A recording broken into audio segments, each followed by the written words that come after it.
Joana Botelho.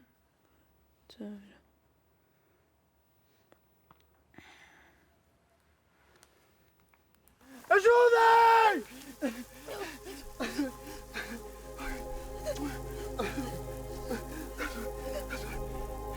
Ajudem!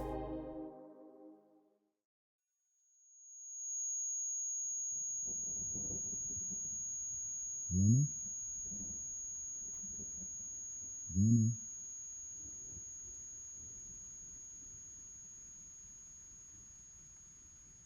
O filme que vos trago hoje é Um Sonho em Movimento. É uma curta-metragem do Ricardo Teixeira, em que eu fiz a direção de fotografia. Na verdade, ele é rodado em 2018. A pós-produção é feita ao longo do ano de 2019 e estreia em 2020 no circuito de festivais e está até 2022 em festivais. E este ano ficou disponível online. O filme tem uma curiosidade interessante porque na altura basicamente ele confunde-se com o início daquilo que é hoje a Golpe Filmes, que é a produtora da qual eu também sou sócio. O Ricardo é um dos outros sócios e também há o Stefano Sagaz, que é também sócio desta produtora. E na altura nós estávamos a começar a colaborar em projetos, digamos, para clientes. E começamos a perceber que havia ali alguma vontade de fazer alguns projetos juntos e começar a desenvolver algum trabalho também de ficção. E estávamos um bocadinho fartos de fazer só trabalho para clientes e surgiu ali uma oportunidade de fazermos um projeto de ficção com alguns apoios, dentre os quais a Fujinon na altura apoiou-nos, portanto Fujinon, Fujifilm, no caso Fujinon porque foi com os objetivos de cinema deles, e também a Sony acabou por nos ajudar e depois daí, com esses dois nomes, acabaram por se associar uma série de outras marcas que nos ajudaram ou com equipamento ou às vezes com algum apoio ou logístico ou monetário, e acabamos por conseguir levar o filme a bom porto e ter uma equipa, digamos, completa, digamos assim, ou seja, eu tinha pessoas abaixo de mim que estavam-me a ajudar no meu trabalho, não era uma equipa extensa, mas era uma equipa considerável para o tipo de produção que estávamos a fazer. Tinha o Francisco Lobo como assistente de câmara na altura, o primeiro assistente está ali atrás a levantar o dedo. O Filipe Ferraria como chefe eletricista, o Rui Nó como segundo assistente de câmara, e o Pedro Teixeira como assistente de iluminação. Acho que não me estou a esquecer de ninguém.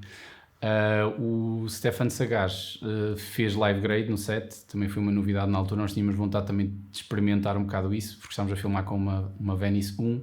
A câmera tinha sido anunciada em 2017 e tivemos a oportunidade de utilizar logo no início de 2018. Acho que foi abril que nós rodamos a primeira fase. Na verdade, o projeto foi rodado em duas fases, em abril e depois mais tarde em dezembro. E esse processo acaba por acontecer precisamente porque era um projeto que nós tínhamos as rédeas do projeto, e como foi um projeto que tivemos que acelerar um bocado a parte do desenvolvimento da ideia, e se na altura já sabia que isso era verdade, que a ideia é o mais importante, a história é o mais importante, após ter rodado esse projeto ainda fiquei com essa ideia mais vincada, que é importante quando partimos para um projeto que a ideia seja coesa e que funcione, que não tenhamos grandes dúvidas em relação ao guião. E no caso havia ali algumas dúvidas e como havia alguma urgência de fazer o projeto porque a janela temporal que podíamos ter acesso aos equipamentos era curta, então decidimos, olha, vamos para o set, vamos tentar perceber se conseguimos resolver alguns destes problemas também no set, e o que é certo é que alguns desses problemas não se resolveram no set, alguns deles até se agudizaram, mas tivemos alguma compreensão também por parte dos apoios que tínhamos, precisamente porque eles também sabiam que a janela temporal era curta, e acabamos por rodar mais tarde esse ano, em dezembro, portanto em 2018 acabamos por rodar novamente duas cenas, salvo erro, que complementaram, digamos, a história. A história, como o nome indica, Um Sonho em Movimento, tem a ver com um casal, portanto é um casal que namoram há pouco tempo, digamos assim, e a rapariga tem um acidente, aliás, eles os dois têm um acidente automóvel e ela perde a audição. E perde a audição, aparentemente, inicialmente, durante um longo período, mas depois começa a habituar-se, digamos, ao processo de ouvir de uma outra forma, digamos assim. E o filme tenta contar, digamos, que quem não ouve, na verdade, não é menos do que nós que ouvimos. E tentamos explorar um bocado esse lado da falta de audição e mostrar que de facto poderá haver mais valias em determinadas circunstâncias em não ouvir, digamos assim. A premissa era difícil e acima de tudo é desafiante quando nenhum dos que estavam por trás da ideia tinham dificuldades auditivas, não é? Portanto, a partir do momento em que tentamos construir uma história que pretende representar pessoas que têm uma dificuldade auditiva, o desafio é grande, não é? Acho que conseguimos levar isso a bom porto. Acho que o filme também cria algum interesse e cria ali alguma ambiguidade, precisamente porque não damos resposta a tudo. Não é possível ver-se pela cena final, deixar ali muitas coisas em aberto no filme, e de facto essa cena final acaba por deixar em aberto se realmente ela ouve ou se aprendeu a ouvir de uma outra forma. Do ponto de vista da direção de fotografia, ou diria até do ponto de vista da execução deste projeto, este é um projeto que tem alguma...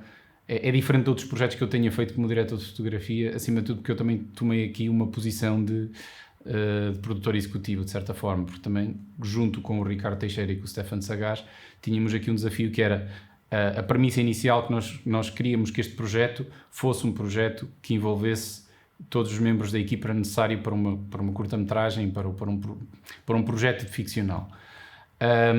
E aqui as oportunidades a norte não são assim tantas, então visto que nós queríamos criar essa oportunidade com uma produção indie de certa forma, ou seja, não havia dinheiro público, não havia qualquer tipo de candidatura ao WIC, literalmente era um processo de trabalhar e todos os dias lutar para conseguir colmatar as necessidades financeiras do filme, e obviamente nós também não queríamos cortar as pernas a nós próprios, ou seja, não queríamos de repente dizer, olha, vamos nos limitar aqui porque não temos dinheiro para isso. Não, o processo foi um bocado o inverso, ou seja, nós queremos mesmo fazer isto, como é que o conseguimos fazer com o budget que temos? Por exemplo, temos um acidente automóvel no filme. Nós inicialmente tínhamos a ideia de filmar o acidente, chegamos inclusive a conseguir um carro sucata que ainda funcionava, mas começamos a perceber que ficaria muito mais dispendioso do que aquilo que nós pensámos inicialmente, ou pelo menos que tínhamos feito o orçamento inicial. E essa cena já agora surge mais tarde no processo, ou seja, nós filmamos na primeira fase do projeto em abril de 2018 sem essa cena, e essa cena surge como suporte ao filme já mais tarde em dezembro de 2018. E nós percebemos, entre abril e dezembro, começamos a perceber quais eram as necessidades extra de cenas para complementar o filme, para que a história fosse... aliás, acima de tudo, para que nós nos sentíssemos satisfeitos com o que estávamos a contar. E que sentíssemos que a audiência estava a ver um filme e de alguma forma, os que estávamos a tentar representar se identificassem com o filme também. E essa cena do acidente automóvel surge no decorrer, digamos, dos vários brainstorms que fizemos ao longo desse ano de 2018, e percebemos que havia essa necessidade, e também começamos... eu costumo dizer que eu pelo menos é assim, quando penso numa determinada cena para um filme, depois é-me difícil libertar-me dela, ou seja, se eu pensei nela, depois vou tentar fazer tudo por tudo. Então, neste caso, como era produtor executivo do filme, interessava-me também manter a cena, porque sabia que poderia agarrar a audiência logo no início do filme, e de facto era algo que eu queria fazer, queria, digamos, abraçar esse desafio. Mas percebemos que não era possível fazê-lo como nós tínhamos pensado, então como é que nós nos podíamos adaptar e criar a ideia que existia esse acidente? Obviamente que isso é feito através da pós-produção, tanto do som como da escolha do ponto de vista da câmara. E esse foi, se calhar, o maior desafio do filme, foi como é que nós conseguimos fazer quase um aftermath, ou seja, o depois do acidente, sendo que ainda tem que haver um fio, ou sentir-se um pouco do acidente. Então recriamos basicamente o que teria sido um cenário de um múltiplo capotamento de um automóvel, em que vemos várias partes do carro no chão, que foram... o processo foi interessante porque inicialmente a nossa ideia era, quando percebemos que não tínhamos budget para destruir de facto o carro em movimento, e filmá-lo ainda seria mais difícil o processo, então começamos a perceber, ok, a um sucateiro, arranjar as partes que queremos, sabíamos que queríamos um carro de uma determinada cor, porque queríamos que ele sobressaísse numa determinada paleta cromática, e então decidimos que era um carro vermelho, qual seria o carro dependia do que conseguíssemos arranjar, e basicamente foi um Opel Astra, salvo erro. E começamos, na altura falamos com o sucateiro, há algum problema de partirmos partes do carro para podermos utilizar? Não tem problema nenhum, não tem problema nenhum. Ora bem, esse não tem problema nenhum, depois, mais tarde percebemos que tinha algum problema, porque cada parte que partíamos do carro era X dinheiro, porque basicamente essa parte seria para ser utilizada, precisamente é um sucateiro, não é? Ele faz dinheiro a vender peças em segunda mão, digamos assim. E então começamos seletivamente, eu lembro perfeitamente de estarmos no set. Isto aconteceu no set, portanto, já no dia da rodagem, a decidir quais eram as partes que íamos utilizar do carro e acabamos por partir alguns vidros. Ele também levou alguns vidros que já estavam partidos, que nós lhe pedimos, mas precisávamos ter pedaços maiores e acabamos por colocar isso.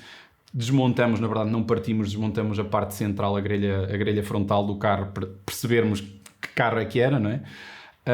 E depois tinha um espelho também do automóvel que era fácil de desmontar. E capotamos o carro ao fundo do plano, ou seja, nós tínhamos, o plano era um plano com movimento de dolly, em que basicamente a câmara se movia em dolly in até fazer um tilt-up que acabava na atriz que estava deitada no chão, basicamente ensanguentada. E estava a chover torrencialmente. Para além de dificultarmos a nossa vida com o movimento de câmara, também havia a questão da chuva, que também foi um desafio interessante, porque nós basicamente falamos com os bombeiros voluntários de Valongo, penso eu, acho que não me estou a enganar, espero não me estar a enganar, e basicamente contratamos-los. Neste caso pagamos-lhe um valor simbólico, não é, para os ter lá, e visto que era numa altura do ano em que não estávamos de certa forma a tirar equipa para apagar incêndios, obviamente que se fossem necessários para outro tipo de trabalhos eles teriam que sair, mas tínhamos um autotanque com 2 mangueiras e eles estavam a recriar basicamente o efeito de chuva. Claro que foi difícil para os bombeiros que não têm essa sensibilidade visual perceberem o tipo de chuva que nós queríamos. Tínhamos que fazer alguns testes e isso acabou por nos atrasar um pouco. Nós tínhamos uma previsão, uma janela curta de tempo, queríamos filmar isso na Blue Hour, e acabamos por alongar um bocadinho mais a coisa, e o plano final que está no filme não é exatamente nessa janela da Blue Hour, é um pouco depois. Eu gostaria que tivesse sido um dos takes anteriores, mas infelizmente a chuva não estava como nós queríamos, então acabamos por usar depois, e a performance também dos atores não era a melhor nesse take, acabamos por usar o take em que a chuva estava melhor e também os atores estavam melhores. Logo à partida no filme nós queríamos trabalhar muito em grande parte dos sets do filme queríamos trabalhar com uma luz de contra. Okay? Aliás, eu pessoalmente, como diretor de fotografia, gosto muito de trabalhar em contra. Normalmente não gosto de ter aqui a favor, mas em contra. Costuma ser sempre a minha luz mais forte no set. E naturalmente, nos cenários que nós escolhemos, nós filmamos quase sempre na direção da janela. Em alguns desses cenários, porque queríamos estar também em controle ou queríamos rodar durante mais tempo do que o sol nos permitia, visto que estamos a rodar no inverno, em ambos os, digamos, tempos de rodagem do filme. O que acabamos por fazer foi criar uma espécie de uma tenda exterior, um blackout, e colocar luzes de maneira a que conseguíssemos alongar, digamos, o espaço de tempo útil de luz para filmar essa determinada cena, para não estarmos a limitar, digamos, o tempo e a performance dos atores. O desenho de luz foi pensado, obviamente houve algumas referências na mesa. O trabalho do Matthew Libatic nos filmes que fez com o Aronofsky é uma das referências, e o Black Swan foi uma das que falamos na altura. E como o filme tinha uma componente muito de dança também, vimos uma série de filmes na altura, sendo que não nos interessava de explorar muito uma estética muito à mão, até porque era algo que nós já fazíamos bastante, e queríamos neste filme ter uma coisa mais em tripé, movimentos de dolly, coisas mais matemáticas, digamos assim, para permitir também uma performance, digamos, de alguma forma mais livre, um espaço de performance para os atores mais livre do que, digamos, o normal.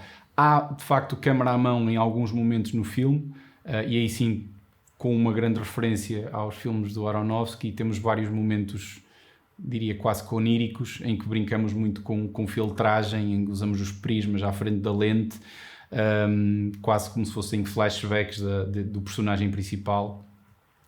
E acho que essa componente, digamos, de ter cenas mais matemáticas, mais rígidas, com uma componente mais tremida, mais documental, diria até, acho que acabou por ajudar o filme. Temos algumas cenas que tinham sido pensadas para ser mais tremidas, digamos assim, ou com uma câmara mais solta, que depois acabamos por ter a possibilidade, mais tarde na montagem, porque estávamos a filmar com uma câmara que tinha uma resolução maior do que digamos, o output final, que era 4K, acabamos por conseguir estabilizar os ficheiros da Venice. Ela tem quase um global shutter, portanto a nível de rolling shutter tinha pouquíssimo e foi fácil estabilizar alguns dos planos que depois em pós-produção percebemos que a nível de textura não funcionavam tão bem.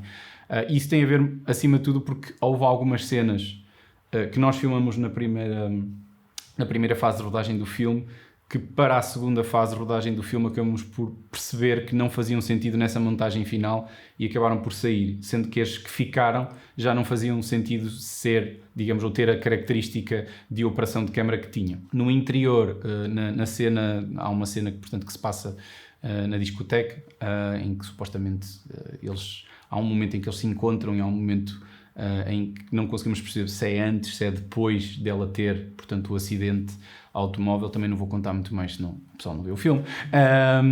Mas é essa, digamos que a referência para esse look foi quase digamos, um cinema noir, mais uma vez, com luzes muito marcadas e com cores muito marcadas, sendo que ali eram motivadas por ser um espaço, neste caso um espaço de música, discoteca, então era mais fácil eu poder arrojar um pouquinho mais a nível digamos, das cores que estávamos a utilizar. Claro que ali as cores iam de alguma forma de encontro às emoções dos personagens no filme, tanto do homem como da mulher, tanto como do Hugo como da Inês, e acabam por, acho, complementar e reforçar as emoções que estão a passar.